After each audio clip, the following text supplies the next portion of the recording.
Hello, I'm Rick Guasco, Editor-in-chief of Positively Aware magazine. Right now, the Congress has a deadline of January 30th to come up with a budget plan. Part of that includes proposals to cut HIV federal funding, which will affect programs across the country. Included in these plans, a 20% cut to the Ryan White HIV/AIDS program. This would affect Part C, which is grants for early intervention, primary care, and case management. Part D, which would be services for women, infants, children, and youth. And Part F, which involves HIV education for educators and HIV professionals, as well as dental programs for people living with HIV. And there are other programs on the chopping block. Ending the HIV initiative, started under the first Trump administration, faces cuts. HOPWA, which is housing services and support for people living with HIV, faces level funding, which means it won't get any more or any less than what it got the previous year. And there are substantial cuts to the Minority AIDS Initiative, which would be decimated in the new budget. Now, that's on the House side. The Senate has their own plans for spending and how that would affect HIV programs. Here to help us make sense out of all of this is my friend Drew Gibson, Director of Advocacy for AIDS United. Drew, thank you for taking the time out to talk with us. Absolutely. My pleasure, Rick. So, did I get all that right? You did. It is a lot to go through, but the House Labor, Health, and Human Services bill that was released over the summer is a doozy. Fortunately, we have a Senate bill that is much better in comparison. Normally, we are not the biggest fans of level funding, but in the current political environment where Republicans control the White House, the Senate, and the House, level funding is kind of what we're shooting for, at least for this year and next year. And that's pretty much what the Senate bill does. So, what are the next steps then? If you've got these House proposals and this Senate spending plan, what comes next? So right now, Congress is going through the process of trying to reconcile the House and Senate bills through a conferencing process. This current Congress is doing it in a series of small packages. They call them mini buses for mini omnibus. It's just DC speak for a small group of bills. We're expecting Labor, Health, and Human Services, along with the defense spending bill and possibly the Transportation, Housing, and Urban Development bill, which is where the HOPWA program is, to be included in one package, possibly at the tail end of these negotiations. As you mentioned earlier, the current continuing resolution, which is funding the government at the previous fiscal year's funding levels, ends on January 30th. There's a real chance we will need to see any other short-term continuing resolution to buy Congress the time they need to finish these bills. But currently, we're in this space where we're waiting to see what this conference bill looks like that tries to take what's in the Senate Labor HHS bill and in the House Labor HHS bill and find a compromise that everyone can get on board with. So that's kind of where we are, but it's still very much a time where advocacy is very helpful and encouraged with your members of Congress. Okay, so are these cuts then, they vote on them or they negotiate on them as a single package, or is each one of these items up for negotiation as the House and the Senate go back and forth? Through the conference process, all of these negotiations happen behind closed doors for them to get a joint bill to then put forward for a vote in both the Senate and the House. What we have been hearing is that even on the House side, there are a number of folks on the Republican caucus that aren't thrilled with a lot of the cuts to Labor, Health, and Human Services and to HIV programs. So we're hopeful that the Senate bill and their, by and large, level funding for HIV programs will win the day and be represented in the conference bill.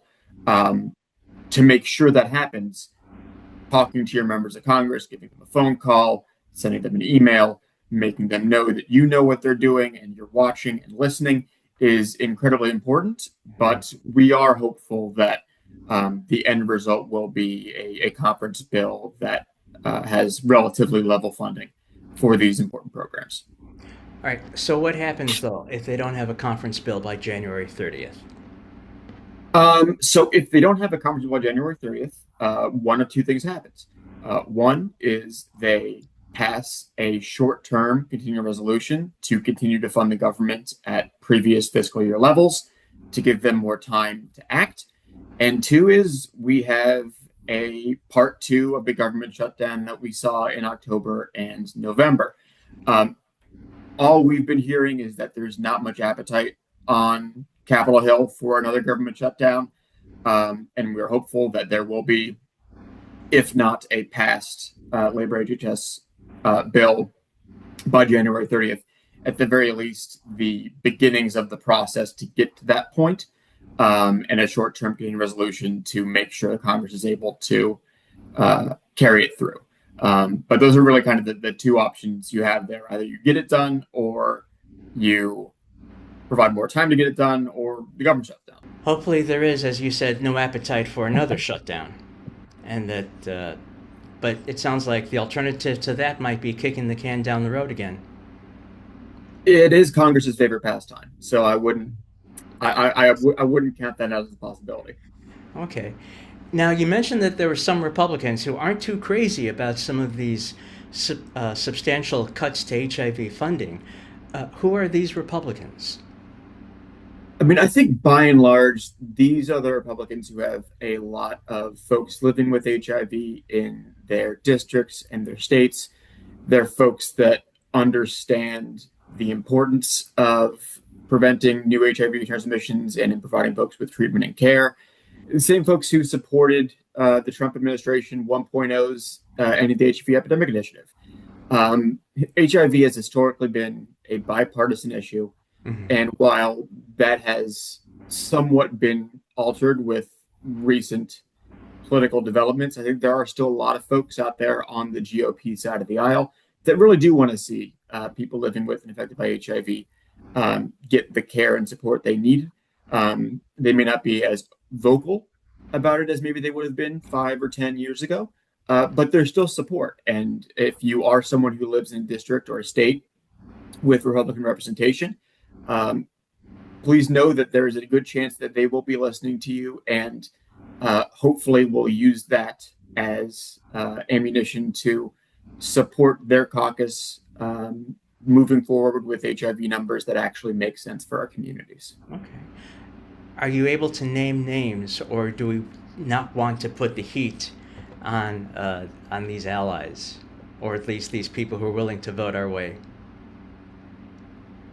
I think right now the tactic that I think would be most effective for folks is, with the exception of people that you absolutely know are opposed to public health writ large, to any sort of support for our communities, if there's even a question that they might be willing to support HIV, reach out to them. Okay. Because you never know which member might turn out to be an ally. You might go to a meeting and find out that, the chief of staff has some connection with HIV from 30 years ago that their mother or father was involved in, or they have a family member that is living with HIV. And you never would have thought that office would be supportive, but there's someone in there who gets it. So I think that the biggest thing is just to, as you're able to and as you feel comfortable, making that outreach to Congress on both sides of the aisle, and just making the case as to why this funding is so essential and necessary, and hoping and trusting that there will be enough folks to stand behind it. What's the best way to reach out to your congressman or senator? So there are a couple of different avenues, and maybe you can link to this in a social post, but AIDS United has an action alert currently where you can contact your members of Congress to encourage them to fully fund HIV program. Also, the Save HIV Funding Campaign has their own action alert to do much the same thing. The AIDS United alert is a written email the Save HIV funding campaign is a script and a number for calling in. So you can, double dip and send them a letter, then give them a call. But I think even beyond that, if you want to just reach out to an office, find their number on the dashboard and give them a call and say, hey, this is your constituent and this is someone who's impacted by these issues. Any sort of outreach is really helpful because these offices do keep tallies. They notice how many folks are sending them emails and giving them calls, and they act accordingly in a lot of cases. Speaking of the organization you work for, AIDS United, I know that they have a day coming up this spring, like they do every year, where people living with HIV get to speak with their members of Congress, their senators, and their staff to talk about their stories and say why this funding is so important, not just in the abstract, but that these numbers affect real people, real lives. What can you tell me about that day? Absolutely. So this year, AIDS United is going to be hosting our annual AIDS Watch event from March 16th to the 18th in Washington, D.C. This really kind of is the highlight of the year for us at AIDS United. We generally have, between 400 and 600 folks from all across the country, the majority of whom are living with HIV, who come to D.C. to have a day of trainings and workshops, followed by a day on the Hill to tell their stories and to really make an impact with their members of Congress. We understand that we are in very different political times right now, and there are a lot of folks who feel like they're not being seen and heard by their representatives in Congress. And we want to make sure that we have an opportunity for folks to engage with those offices in the way that works best for them, where they feel like they are being effective advocates and they also feel like they are doing so in a safe environment. So we're doing everything we can for this upcoming AIDS Watch to create an environment where folks see this almost as a kicking off point for their advocacy journey for the year. We don't want AIDS Watch to be a one-off.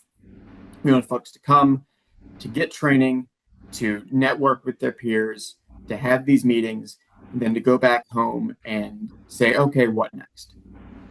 Think about, how do I reach back out to these offices? Are there things I could be doing at the state and local level? Are there other advocates in my city or county or state that I can be working with on a regular basis to make the change that we want to see happen at home as well as in DC? Because at least for the next 3 years, a lot of that change is going to be coming from state houses and from city councils. And so we want to make sure that while the federal work is incredibly important, we also have folks prepared to be able to advocate for themselves and for their communities when they go back home. And who could take part in AIDS Watch, and how do you apply or get started?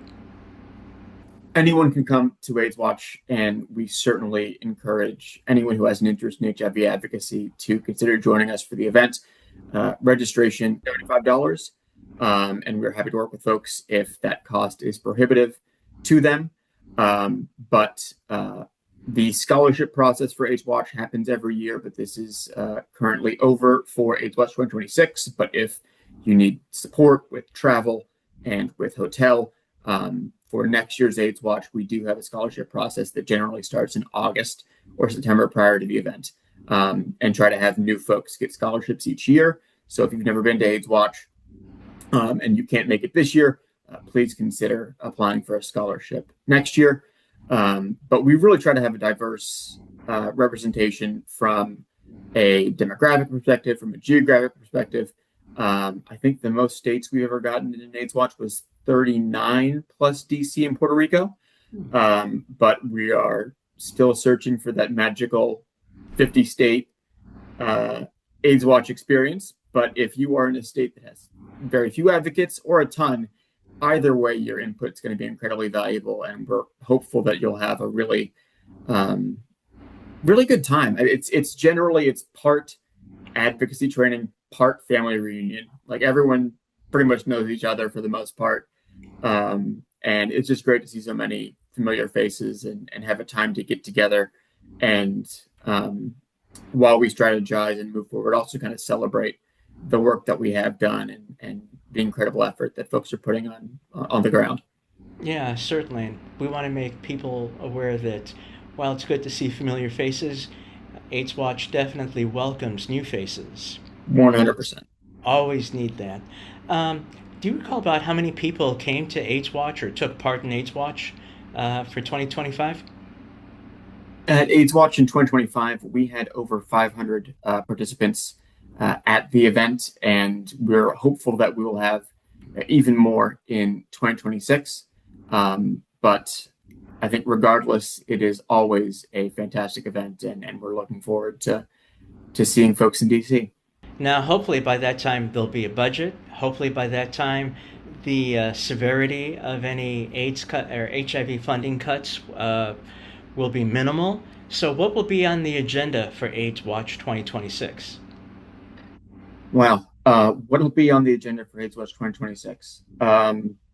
One of them is certainly going to be the impact of the big, awful bill, HR1, on our healthcare system. 2026 is going to be the year where states start the process of implementing the work reporting requirements to Medicaid that were involved in that bill. And so there's going to be a lot of work needed to convey to members of Congress the impact that's going to have on both their constituents and individual community members, but also on the Ryan White HIV/AIDS program. Yeah. Since Ryan White is the payer of last resort, if folks lose Medicaid coverage, they have to go somewhere. And if you're living with HIV, that somewhere is going to be Ryan White. And since Ryan White is part of the discretionary appropriations process, if it's level funded and you have more folks needing care, something has to give. And so really communicating with that with folks on the Hill about what the reality is for people living with HIV. Besides these cuts in budget talks, what other policy changes or actions by this administration are going to be affecting people with HIV that we need to be aware of and hopefully can still act on? I mean, there is a lot. The one that is currently top of mind for us is around the Enhanced Affordable Care Act premium tax credits. The short version is early on in the Biden administration, there was a reconciliation package passed that allowed for increased subsidies for folks getting ACA marketplace plans that enabled, I believe, up to 20 million more folks to access marketplace coverage. It was a tremendous success. The end date for those subsidies was December 31st, 2025. If you may remember, that's kind of what the crux of the government shutdown back in October was Democrats demanding action on healthcare. And in some cases, talking about HR1 and Medicaid, but really the action item there was around extending these enhanced premium ACA tax credits. We know what that looks like for folks on the ground. We're seeing for folks that did receive those subsidies, an average of, I believe, 114% increase in premiums. So the conservative estimate for coverage loss was between 4 and 5 million Americans losing coverage as the result of these tax credits expiring. Congress is still working on it. It's not done. The House actually just passed legislation that would call for a clean 3-year extension of those tax credits, which would be amazing. It's unlikely to succeed in the Senate, but they are working on some quote unquote compromise legislation that may or may not be something that Democrats are willing to support. But I think it underscores the importance of these tax credits. And one of the ways in which it impacts people living with HIV is part of the Ryan White HIV/AIDS program, Part B, has the AIDS Drug Assistance Program within it. And within ADAPs, they can either directly purchase medication for folks, or if it's cost effective, they can use that funding to purchase and cover insurance premiums for people living with HIV. So they're doing that off of the ACA marketplace. If those are allowed to skyrocket and the ADAP budgets stay the same, suddenly they have the same amount of money to provide coverage for an ever shrinking number of people because the coverage cost has grown so much. Because most of these folks are going to be, between, 0 and 400% of the federal poverty level. So I think that is something really to look at. And beyond that, I think just the general actions the administration has taken to really isolate and target so many of the communities that are central to our HIV movement and for folks living with HIV, whether it's LGBTQ folks in general, transgender individuals in particular, whether it's the attacks on not just what they consider to be diversity, equity, and inclusion, but anything that mentions race or racial equity. The attacks on immigrant populations, on people that use drugs. There's a lot of different threats happening and coming from this administration that we as a community need to keep our eye on and work to push back on. But we have been in places like this before. The Reagan years are both a long ways away and also kind of close. I mean, the grand scheme of things, 40 years isn't a ton of time. And so we know what we have to do, and we're so grateful that we have such a passionate and brave community of folks to work with to get this done. Okay. So boiling this all down, because I know people might be a little, their eyes might glaze over at hearing all these terms and the complicated legislative process, but boiling it down is that there's still an opportunity for people to make their voice be heard and for them to tell their stories. Is there anything else that you think people need to know who are watching this for right now?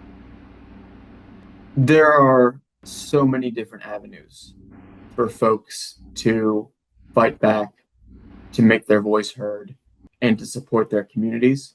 At AIDS United and at other, large national HIV advocacy groups, we focus a lot on the federal work because that's where we are and it's what we do to a large extent. But I think to the degree that folks can get involved in state and local work, that is incredibly important.